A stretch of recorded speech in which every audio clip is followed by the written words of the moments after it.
I'm here today with Carly Roney and David Liu, who co-founded the Knot.com, which has been renamed XO Group, by the way.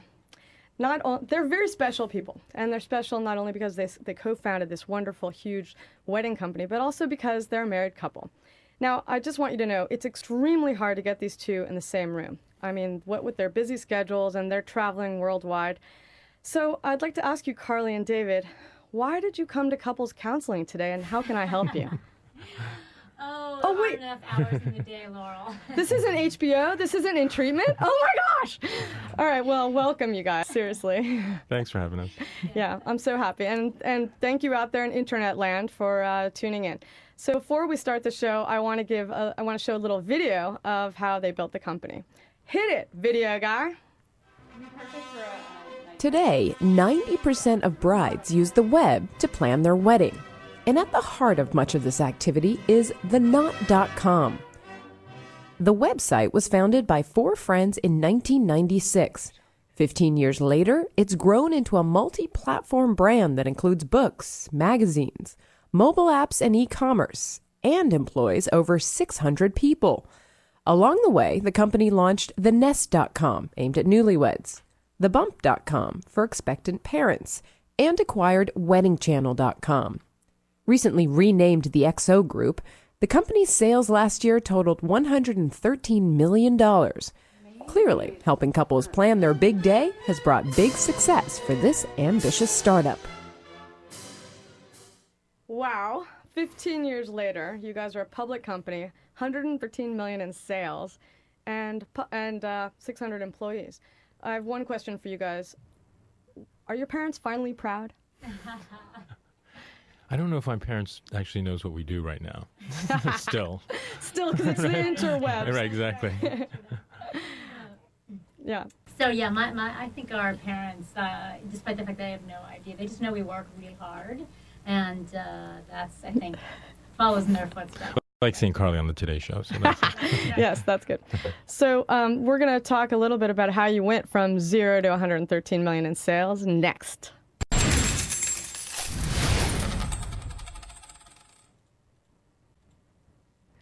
Every entrepreneur has to worry how to create something out of nothing. And you guys did that successfully starting in 1996. Let's roll back the Wayback Machine and talk about what it was like in 1996. Who were the players out there? It was AOL was like the big guy. And how did you guys decide to start a company based on bridal? Go ahead, David. Well, I'll paint the landscape, and Carly can talk about how we got into bridal. But I mean, AOL was actually not even the big guy. They were trailing CompuServe and Prodigy. Oh, CompuServe, right. I forgot about those Exactly. guys. Oh, my gosh. And I mean, I have to remind people that we were building technology and the web presence and all the stuff for our site at a time where people were logging on and had to listen to the sound. I remember that song. I love that song, that modem song. Really old right now. I know. Yeah, really. And our entire site was being served off of this big old HP machine that sat on our desk. Yeah. So it was like a totally different world. All right. But you guys, you and your two co-founders decided you wanted to go after the content industry, right? You had travel as a vertical, food as a potential vertical, parenting, and bridal. So why did you decide out of all those sexy and exciting verticals to go after bridal? It wasn't that people say, oh, have you always loved weddings? It's like neither of us were like dreaming of weddings our whole lives. In fact, we planned our wedding in like 15 minutes. It was one of the certifiably worst weddings that most people have been to. That said, going through that process actually made us realize that this was an industry that could be completely changed by the introduction of technology on the one side and also new brands. It was completely outdated. It was bifurcated, like so many different... You had those fat wedding bridal magazines, which are still out there, no offense to them. There's a ton of money being spent on very few people. And so that kind of like matched the economics of the internet at that time. There was very few people. I mean, we needed to make a lot of money. Yeah. So the two things kind of make sense. So there you are. You're nobodies. And you decide to hit up AOL, which wasn't the biggest player, but maybe the third biggest player at the time. How did you get the guts to do that? Well, AOL was looking to build up their user base, and they needed people to log online and pay them the hourly fees. And so they were looking to actually invest in content business. Great. And one of our partners, I think it was his brother's cousin's friend, knew Like all someone things, who right? knew Ted Leonsis. And they said, hey, they're investing. Why don't you guys pitch them an idea? And we figured like bridal would be the interesting way to sort of build a content business, and got a meeting. Okay, but anybody can get a meeting. What happened in that meeting that converted Ted Leontis, the CEO at the time, right, of AOL? Greenhouse, yeah. Well, to do that. it wasn't like we had the world's. We basically didn't even really had a business plan. We had like a couple of Excel spreadsheets and a nice PowerPoint presentation, and did the whole pitch. And how did you feel? The story best. Oh, okay. We thought we were struggling the whole time. The guy was not paying attention. Completely not interested in our business. He was flipping through magazines. So we were typical. up all night preparing the thing. We drive down to DC. We get in front of him, do the whole dog and pony, pitch the whole thing. And the first words out of Ted's mouth after the presentation was, "Oh gosh, this is the worst business plan I've ever seen." And I remember sitting there going, like completely You just deflated. thought it was over. Yeah, it was done. Oh, I was my like, gosh. okay, how quickly can we get out of this room? And then he said, because you have maybe 9-10 months to amortize the cost of your marketing against the opportunity you have with this audience, because they all churn out. You lose 100% of your audience every year. Yeah. This is an impossible business. And I'm thinking, he's right. This is horrible. How this convincing is he could be. unsustainable, right? And to this day, I credit Rob, who's our partner, and he was thinking on his feet, and he kind of had the response, and he said, "Listen, we're actually building an ad model, and we're going to sell advertising. And advertisers want an audience that will replenish every year with the same high spend needs." It's hard to believe that at the time AOL and wasn't thinking about advertising. No, and then Ted's response was like, "Well, we don't have advertising on AOL." And was like, "Well, we plan to sell advertising." And Ted looked at us kind of quizzically, and then he looked down at the brides magazines that we brought on as little tchotchkes. Yeah, and he flips through and he goes, "Well, I don't know anything much about this business, but I smell money. Let's fund them." That's great. It was the most amazing turnaround in any meeting I've ever been That's in. awesome. So So then we walked out and we were like, "Oh shoot, how do you do this?" Anyway, none of us really had any experience. So you created something out of nothing, an opportunity. Just you took it and you grabbed it and you turned it into something. And honestly, would you be here today if it weren't for that meeting at AOL? I mean, No, absolutely I don't not. think there was any. At the time, there was no other real funding options. There was no big set of VCs looking at the market. And so, yeah. But you're talking about 4 film grads who ultimately, it was easier to build a business so you can get yourself a job as opposed to try to get a job. yeah. So it's purely out of necessity. That's really funny. Well, what I'd like to do now is to talk about how to take a great idea and build your brand around it next.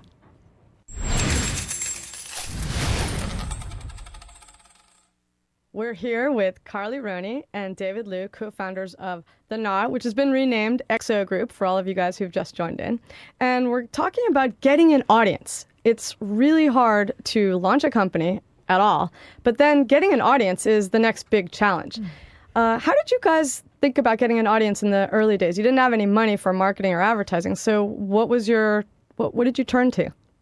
It was PR. I mean, I think one of the things that probably was a very different approach that we took was, rather than look at this as a direct marketing and trying to buy eyeballs or try to buy clicks, we really saw this as building a brand, and you needed to get brand awareness. And so PR became the area that we really focused on, because we didn't have the money to buy advertising, honestly. Right. We just recognized the opportunity that there wasn't really kind of a voice in the space. And it's funny, I mean, if you thought about it, if you were starting a company now, the equivalent is kind of social media, right? Yeah. But there was no such thing at the time. Hard to imagine. I mean, there was chat rooms and things like that, which we utilize. AOL had a certain aspect of social media to it. So this was the next best form. How could like one day's appearance on the CBS Early Show translate to more people talking about your brand? That was the way you built buzz. And ultimately, we still do a ton of it today. Social media is a part of what we do. But honestly, the television appearances, but you need to have a great, strong spokesperson for your brand to do Right. that. And who would that be? Not do too, David, right? right? That's you, right, Carly? Of course, I'm the face of weddings. They get the Chinese guy, right? So yeah, and that was, I mean, we kind of had to make it up. Like you had to become an expert in your field. But a lot of that, we advise, small companies to do that today. Figure out what you're an expert in and get yourself out there, particularly if it's a consumer-facing brand. So you've become kind of good. Yeah, well, I was just going to say, and building brand is very different than building audience, right? Right. Because when Carly was on the Today Show for 13 consecutive weeks in the early days, it actually didn't drive very much traffic. Oops. Right. But it was a huge endorsement, and the trade and the advertisers and the audience remembered that. It set for you up years. as the authority Absolutely. on weddings. Yeah. But tell us, so then how does that translate into building audience? Does it translate into building audience eventually? You know, it ultimately does. I mean, word of mouth is particularly in our sector, right? Which is that the moment anyone gets engaged, they talk intensely to anyone else who recently got married. And so that's why it's its own form of social media, because you know someone's going to say like, hey, have you heard about this thing called The Knot? We also chose a very particular strategy in our brand building, was to make a brand that had kind of like a wacky side to it, in that you called it The Knot. Like everything else was bridal or wedding. It was very serious. You guys took a little bit of attitude. Yes, and that made people want to talk about it because it seemed like kind of a secret club that maybe you wouldn't know about. And we try to maintain some of that today. Like even though we're the absolute number one in our space, we try to keep it a little kind of edgy so people feel like they want to share. Also, I think making the community feel a part of it made them want to talk about it as well. You have to incite people, and everyone else in the media space was protecting their brand, and we were doing the opposite. We were trying to incite. Do you remember a moment when you started seeing traffic grow and you said, gee, how did this happen? Or, I mean, I know that it grew a lot through AOL, but then once you left AOL, weren't you worried about continuing to grow it, or was it already, did it already have momentum at that point? It started developing momentum when we launched on the web, and you know, AOL we had pretty much weaned ourselves off of as they started sort of declining, and you realize that your advocates became your audience, and your members were the ones who were soliciting the next group to people to come. As soon as your friends get engaged, they were telling them to come to The Knot. So it's all word of mouth. You guys spent no money on advertising. None. No, we do a lot of strategic partnerships, yes, making sure that you keep kind of the walls open and a lot of different, sharing, things like that. But I think the best customer experience, as I say, is the best marketing you can do. That's a good point. There was a great moment where we were featured on The Apprentice. And there was this, huge competition. The two teams had to sell wedding dresses, and one of them bought an email from us and, sent it out from a sales marketing thing. They crushed the competition. They won, and we logged onto our website, went into the message boards, and the message board had lit up with other brides logging on saying, "Oh my God, do you see? We're on The Apprentice." We meaning. And they were so excited, and one was saying like, "Oh, my fiance now is so proud of me." And you realize that association, that ownership of the brand is hard to create. And so the media exposure only reinforced everyone's behavior on our site. So of all the things that you guys have done in PR and marketing, what do you think have been the most successful things? I know you were doing the royal wedding. I mean, the Today Show, the book, the magazine. What do you consider the most successful venue for PR and marketing? Well, besides Oprah. Which every startup can get onto Oprah. Well, actually, and now that Oprah's gone, it's kind of a bummer on that front. But I think one of the things to know if you are a startup out there is that the payoff is not always instant. Sometimes, like Oprah, I had to do stuff for that show. I had to do things behind the scenes. I was basically their wedding slave for like 2 years before the time came to be on the show. And PR is that way. You have to constantly invest in the relationships to make sure that they pay off when the time comes that they ultimately need you. It's not instantaneous. A lot of people don't understand that. So I think that was it. Building relationships with producers was the number one. You really thing. set yourself up as an expert on a specific subject, right? That's right. Okay. And always are filled with tons. You have to be out there with ideas constantly. Okay. And, so did you hire somebody on staff to put you out there, basically? We hired PR firms initially, but ultimately felt like you needed someone really close to you inside who felt understood part you of the deeply. editorial or part of the business side of the company and really could constantly be developing messages. That's it's something great. that we think is in-house. That's great advice. But for a startup, I mean, a real baby startup. Yes. Any suggestions on how they can do it? Well, I think the key thing is to make sure that you don't mistaken your business as the reason why media would be interested in you. Yes. Because, we could sit there and pitch, The View. Oh, we have 18,000 local vendors and you can find a photographer here. It's the greatest thing.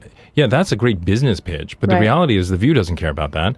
And if you want to get on there, you have to come up with a whole different idea. And, Carly's team and the editorial and the PR team came up with this fantasy wedding series. So Barbara Walters had her fantasy wedding along with all the other So if you hosts. come up with a shtick, something buzzy, something that's going to just light up the eyes of an executive producer somewhere, that's what you go to them with. And even a small, unknown brand can use this technique. Absolutely, yeah. Excellent. Absolutely.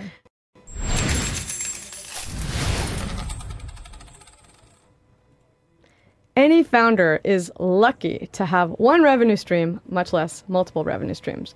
Let's talk about how you guys developed your first revenue stream, and then we'll talk a little bit about how you expanded into others and how you came up with the other ideas, because this is a hard thing for people. Yeah, I think we had one of these sort of anti-business models, right? What do you mean? The goal was, how do you build a media brand? But there was no direct revenue stream necessarily attached to that. We just figured if we could collect this audience and speak to them and service them, then the money will come. Right, advertising. Right. But But I think we also knew that if you have that audience, there's going to be a lot of other touch points you can monetize and to remain open to all those opportunities. Because if you get sort of siloed into one thing, you're going to benefit when that one thing is doing really well, and when that thing goes down, you're done. And I think having multiple revenue streams for us was the reason why we're alive today. Well, yeah. But what is the biggest revenue stream still today for you guys? It's local advertising. Local advertising. Well, okay. How did you get into local advertising? How did that come about? So we had an investor who was really, really focused on local. And this is back when it was very unpopular. And we sat there and we said, What year was that? It was like 98.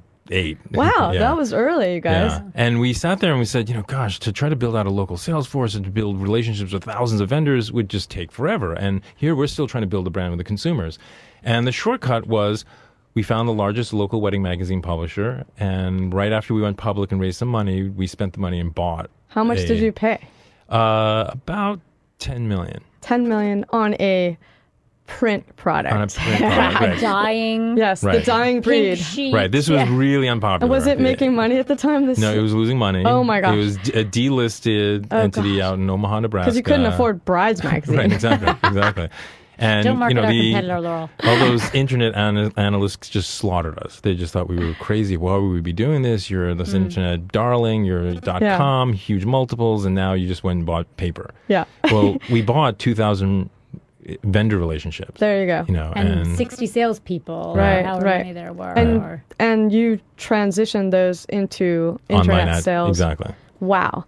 What did the investors ever come back and say, "Hey, good job"? Oh yeah, no. After the fact, it was like, oh my god, that was amazing. It was like, and it now represents over 50% of our business. Ah, you must feel good about that. Well, okay. that's why you can't ever listen to, you have to make decisions based on what you believe in. You can't necessarily listen to constantly listen to the street or things like that. You have to look at your audience and look at the opportunity and connect the dots, whether or not it seems like a popular or common path.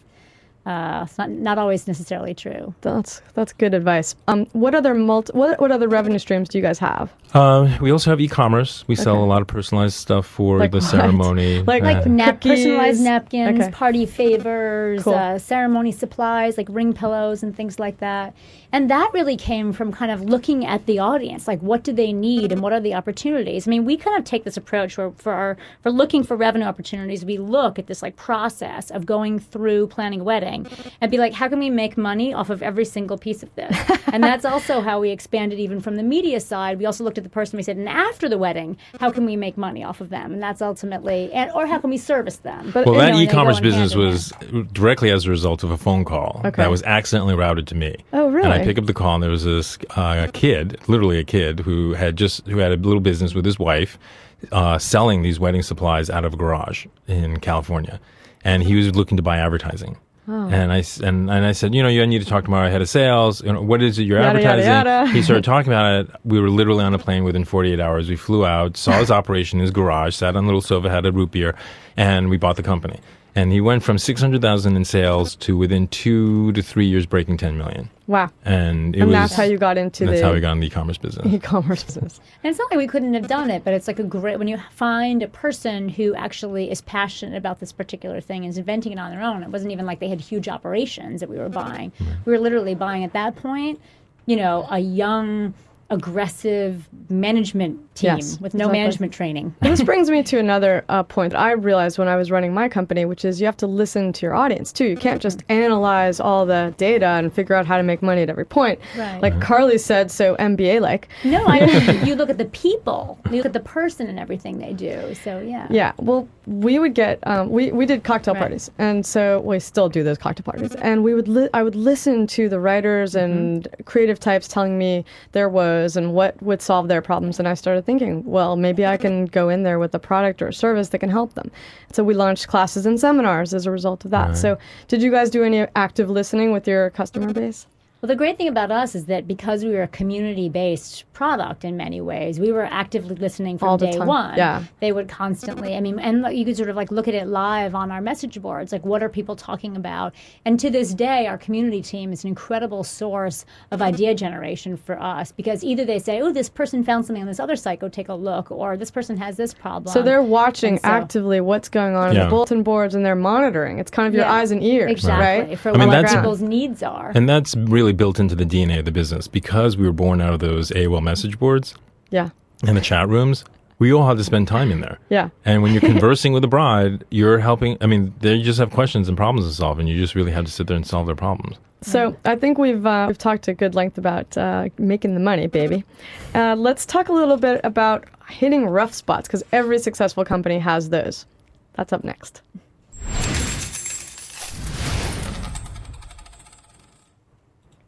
Even the most successful companies have rough spots in the road.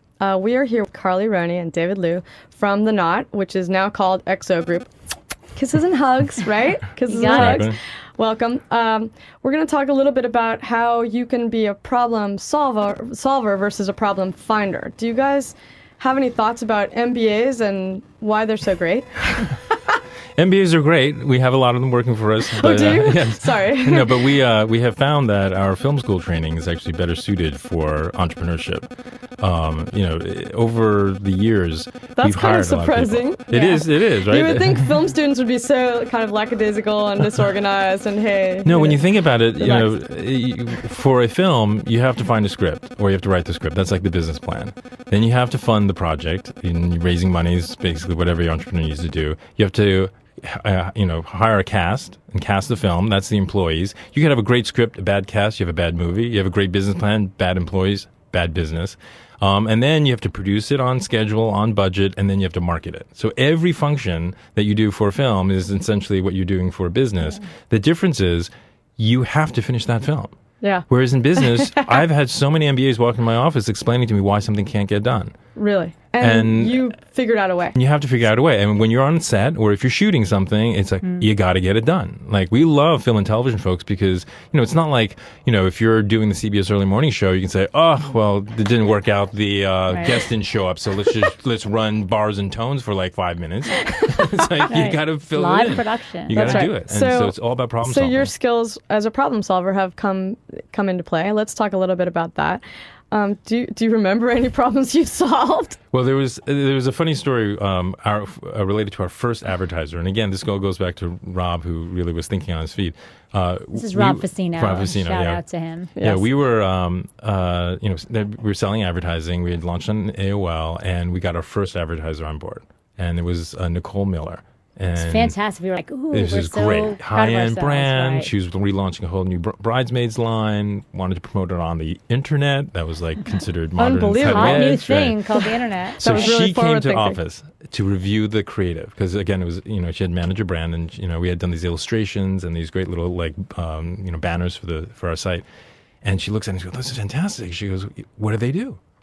And Rob goes, "Well, you click on them," and she goes, "And then what happens?" Like waiting for like some major punchline. She goes, Oh my he goes, gosh.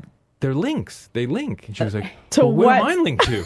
And he suddenly sat there. We sold her a banner campaign, and she doesn't have a website. Oh my God, that's hilarious. And so he, thinking on his feet, was like, they link to a whole catalog of dresses that we will build for you. Excellent. There you And go. that Classic was- example exactly. of Just solving a problem. constantly on your feet, figuring out the easiest solution. And I think that we're, also you have to be really willing to make mistakes and figure out what the next step is afterwards. Because we have made, any number of outrageous Oh, bad good. decisions. Tell us about a And, mistake. We'd love this. I don't know. I think we did a lot of things before their time. We had this like fantastic streaming video thing like 6 years ago, I think it is now. It was like a Video. for pay service. So streaming, and the fact that I remember we were like, wow, this is our big money maker. We were going to stream all these bridal fashion shows on the internet. Who wouldn't pay for that? They paid paid so much money for those bridal advertising. Totally. Right? Well, at the time, like no one was taking out their credit card, and nobody was doing streaming video on the internet. So everywhere we were like broadband cutting wasn't edge around yet. Yeah. And I was to say, but the fact that we even got like 400 people to pay the $11.99 or whatever it was is actually amazing if you look at it now. But it was a terrible investment of our energy at the time, but it made us really think ahead and be ready for when it did become, something that you need to do. But I have a possible problem. yes. I have a personal question too. Okay, you guys are married and you're working together, and his title is CEO. Yes. But you're a strong, powerful female, and I want to look up to you. And why did you let him get the CEO title? Oh my God, I wouldn't want his job for $1 million. Dealing with all of those like investor types, I'm much better at, making the product and envisioning what the consumer wants. And if I spent all my day worrying about the money, I think it would take me away from what I do best. Yeah. So Well, we're also yin and advice yang. our advice to couples is don't do this. Don't Yeah, try if this you can at think of home. anything else, don't try this at home. Yeah, It's not for the faint of heart. Yeah, exactly. Not for Do the you faint of get heart. to dominate him at the house? Of course. I dominate him half the time. It's like I'm like the first lady, right? Secretly behind the scenes. But seriously, I mean, you have to report to him. Like, don't you have arguments about things that you totally disagree with, but he has the final word because he's the CEO. I hate to say that. And he gets to say, sorry, Carly. And then do you guys do you guys stop speaking sometimes? I was going to say, I just don't talk to him for 3 days, Really? and then And then it's over. eventually I find. Okay. Well, that's good. You No, have to have very it's tolerant employees. that's right. They're like, oh, there they go again. Actually, after 15 years, you kind of learn how to work out your differences and Well, you're still married, so appreciate that's good. each That's other's good yin news. and yang. Even right? after this, you're going to still be married, I hope. Okay. That's right. So I want to just end talking about the future. Let's talk about what bright future you guys have ahead of you. You've renamed the company Hugs and Kisses. That's right. Love it. We loved the ticker symbol XOXO. XOXO. It all It's came so from the ticker perfect. symbol. Right. Yeah. What we actually love is that someone would have hired a brand consulting firm for like, $250,000 to do their brand renaming. We just asked all of our employees, and then like ultimately, I think our lawyer came up with the new company name, Brilliant. like our Seriously. chief counsel. Right? And so what does it mean for the company? I mean, when you change your name like that, it means something's changed. What is Yeah. it? I think it is a real sign that we've grown out of our adolescence. The Knot is an incredible brand. It's got an incredibly passionate audience, but our business has actually grown beyond that. And the Bump is actually the fastest growing pregnancy brand in the United States. We have unbelievable, usage there. Advertisers are flowing into that. Our launch of IGA.com in China is opening up the largest wedding market in the world. Unbelievable. And so the Knot as the corporate brand was getting a little bit long in the tooth, and Right. it just was not relevant. And you can't walk into Procter & Gamble selling Pampers advertising and coming from the Knot. That makes no sense. Oh, Yeah. that's so sad. That's like giving up your .com I name. know. It was a little bit of a challenging transition. But what's really exciting is that with this new brand, there is a sense of renewed, a rebirth. I mean, Yeah. we are essentially starting a new business, and Right. it feels, and there's that energy among our staff and our executives, and I think there's a huge opportunity to build out this life stage media business globally. Life stage media. So that's the new focus. Every stage. Well, it's not a new focus. It's just more of Right. you're just enriching the focus. Everything from birth to death, right? You're going to have tombstones too at the end of it, right? People Try to have, stick with the happy stuff. Cycle of life. people have been pitching us The Crypt forever. We think we'll hold off on that one. This is awesome. Well, I want to thank you guys for coming on the show. Carly thank you. Roney and David Liu from XO Group. I'm Laurel Toby, founder of MediaBistro.com, and you're here at Secrets of Successful Startups. We're going to be here next week, same time, same place. I hope you'll tune in for another exciting show. I want to toast our guests as they leave. Sticks, just keep watching. A little bit of club soda for you, since we this are, is- all of This is family-friendly internet show. They told me I had a morality clause, so I had to, keep it clean. That's right. We'll have the champagne. I mean, the sparkling cider afterwards. That's right. Cheers, you guys, Thank you. to your continued success. That's right. And to all you entrepreneurs out there, Yeah. just keep trying. Make it happen. Keep slogging.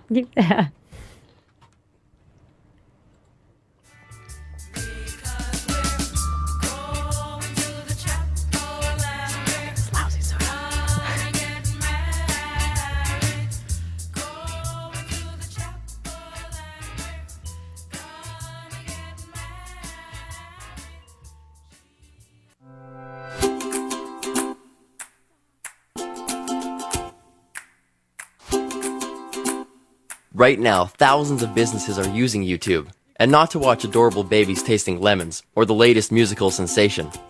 Nope, they're using it to build their business and quickly discovering why video is a better way to advertise. Take this New Jersey longboard company. Two brothers uploaded video and found customers they never knew existed. By promoting those videos, they saw sales jump locally, nationally, even internationally. Then there's the family-owned vacuum business that answered customer emails with how-to videos. They created their own YouTube video channel and quickly became go-to vacuum experts in the process.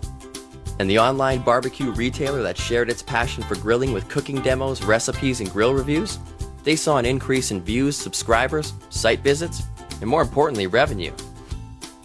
So, what then can YouTube offer you? For starters, a place to tell your business story, engage with your customers, and track your success. Say you want to increase sales and spread the word about your brand, launch your next product, or answer customer questions. YouTube lets your customers see you, hear you, even connect with you. It's the best place to bring your business to life. YouTube is still a great destination for viewers to find entertainment. It's also a great destination for you to find your customers, and for your customers to find you. With millions of visits a day, there's never been a more engaging place to tell your business story. Find out what YouTube can do for your business at youtube.com/ads.